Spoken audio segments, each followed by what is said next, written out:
For Pacifica Radio, I'm Christina Onnested. With 12 days left before the November 5th election, Vice President Kamala Harris and former President Donald Trump continue campaigning in swing states. Harris today in Atlanta, Georgia, with former President Barack Obama and music icon Bruce Springsteen. Trump in Tempe, Arizona this afternoon. Las Vegas tonight with the conservative group Turning Point Action. Harris Wednesday condemned statements attributed to Trump by his longest-serving chief of staff, John Kelly, who told the New York Times in an interview that Trump said Nazi leader Adolf Hitler did some good. It is deeply troubling and incredibly dangerous that Donald Trump would invoke Adolf Hitler, the man who is responsible for the deaths of 6 million Jews and hundreds of thousands of Americans. Harris spoke Wednesday afternoon, then last night during a town hall in Pennsylvania on CNN, she called Trump a fascist. She said while Trump would be busy making a revenge list in the White House, she'd be busy making a to-do list for the American people.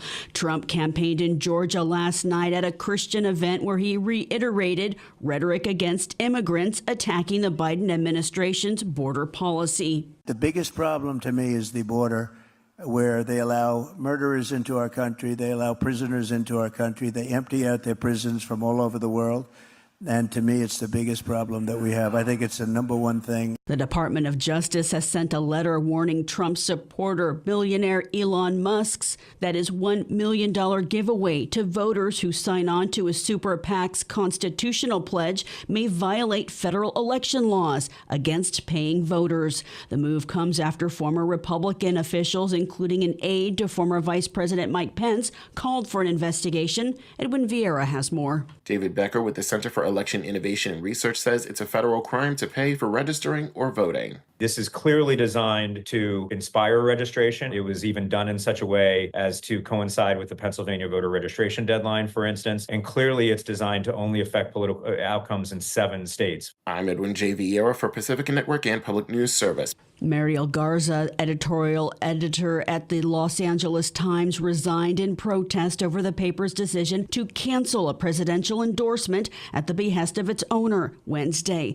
The news comes a day after it was revealed biotech billionaire Patrick Soon-Shiong intervened to prevent the paper from publishing an expected endorsement of Kamala Harris for president.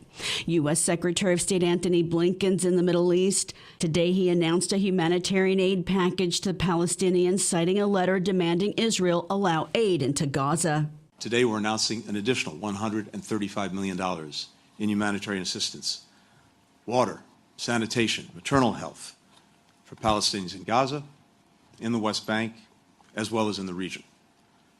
And I would note that since October 7th of last year, our humanitarian assistance by the United States now totals more than $1.2 billion.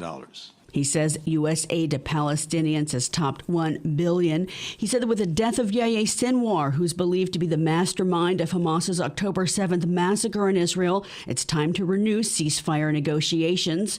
And he reiterated U.S. opposition to a push by Israeli generals and its national security minister to resettle northern Gaza that's been under a siege for nearly 3 full weeks.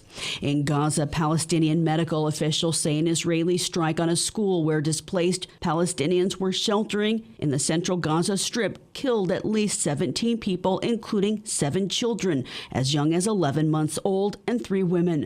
Another 42 people were wounded in the strike in the Nuseirat refugee camp, according to the Al Auda hospital, which received the casualties. No comment from the Israeli military, yet it's routinely said it's targeting Hamas.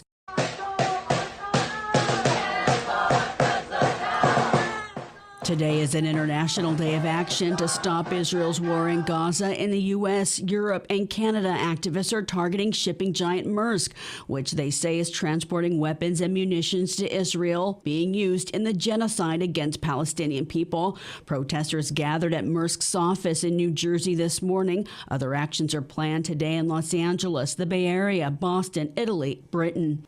Boeing factory workers rejected the company's latest contract offer that included pay raises of 35% over 4 years and will remain on the picket lines after 6 weeks into a strike. Here's Charles Fromong, a Boeing worker.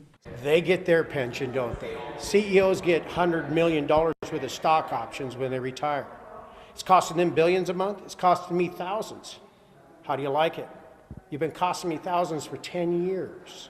No wage increases, 1%, COLAs of 1 cent, and then working 2 weekends, 3 weekends straight. It comes as Boeing reported a third quarter loss of more than $6 billion Wednesday. The strike has stopped production of the aerospace giant's best-selling jetliners. I'm Christina Onnested reporting for Pacifica Radio.